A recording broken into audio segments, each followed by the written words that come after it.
Good morning সকল ছাত্রছাত্রীকে। আজকে তোমাদের আমি ইংলিশ পড়াতে চলেছি। আগের দিন ক্লাসে আমরা ভায়েল এবং কনসোনেন্ট সম্বন্ধে কিছু ধারণা দিয়েছিলাম এবং ভায়েল কতগুলি, 5টি, এ ই আই ও ইউ এই সম্বন্ধে আমরা জেনেছি এবং বাকি ওয়ার্ডগুলি কনসোনেন্ট অর্থাৎ বি সি ডি প্রত্যেকটা ওয়ার্ড হচ্ছে কনসোনেন্ট। আজকে আমরা জানবো যে এ এবং অ্যান কখন বসে। তো আমরা জানি যে ভায়েলের ক্ষেত্রে অ্যান বসবে আর কনসোনেন্টের ক্ষেত্রে এ বসবে। তাহলে আমরা আগের দিন দুটো উদাহরণ আমরা করে দেখেছিলাম, আজকে আমরা করি। দেখো এখানে লেখা আছে ইনপট, ইনপট অ্যান্ড ইনপট।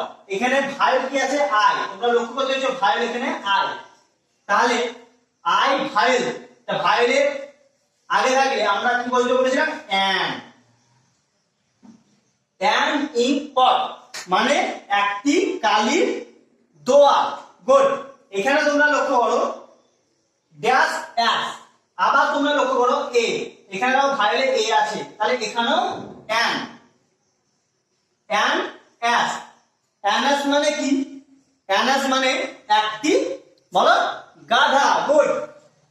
আমরা নেক্সট চলে যাই। এখানে দেখো অনিয়ন আছে, এগুলো প্রত্যেকটা কিন্তু ভায়েলের উদাহরণ। অনিয়ন, এই যে ও দেখতে পাচ্ছ এটাও কিন্তু ভায়েলে রয়েছে।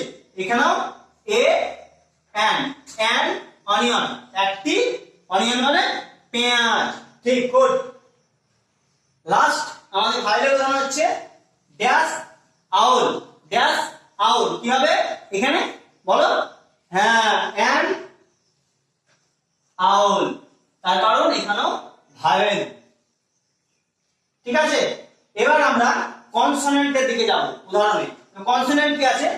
আমরা তো জানি যে ভায়েলের ক্ষেত্রে অ্যান বসবে আর কনসোনেন্টের ক্ষেত্রে এ বসবে। তাহলে দেখো বি তো একটা কি হয়? কনসোনেন্ট। তাহলে এখানে এখানে বিটো দেখো কনসোনেন্ট, এখানে বুঝতে পারছো? এখানে দেখো এম, এমটাও দেখো কনসোনেন্টের মধ্যে পড়ছে কিন্তু এ 5টির মধ্যে নাই। তাহলে এখানেও এ। এখানে জি কনসোনেন্ট, এখানে জি নেই, এটাও এ। এ ডল, এ ডল মানে একটি পুতুল। এ ব্যাগ, এ ব্যাগ মানে একটি ব্যাগ। আর এ ম্যাঙ্গো, বলো তো কি? একটি আম। কারণ আমরা আম খাচ্ছি, এখন আমের সময়। কোন আম খেয়েছো তো? হ্যাঁ, গুড। এখানে কি আছে?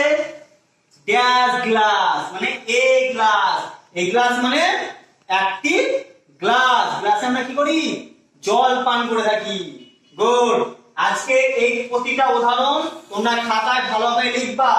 আর সবথেকে মাথায় যেটা রাখা, ভাইয়ের প্রথম 5টা অক্ষর থাকলে আমরা অ্যান বসাবো, আর যদি D B M G consonant word হয়ে থাকে তাহলে এ বসাবো। আজকে ক্লাস আমাদের এখানে শেষ করলাম। আর কিছু জানার থাকলে আমাকে ফোন করে জেনে নেবে, ঠিক আছে? আর খাতায় তোমরা এগুলো প্রত্যেকটা টুকবে। তোমরা 26 পাতায় প্রত্যেকটা দেওয়া আছে, দেখবা স্পষ্ট করে দেওয়া আছে। এগুলো প্রত্যেকটা খাতায় টুকে আনবা, ঠিক আছে? Thank you. পরের দিন ক্লাসে আবার দেখা হবে।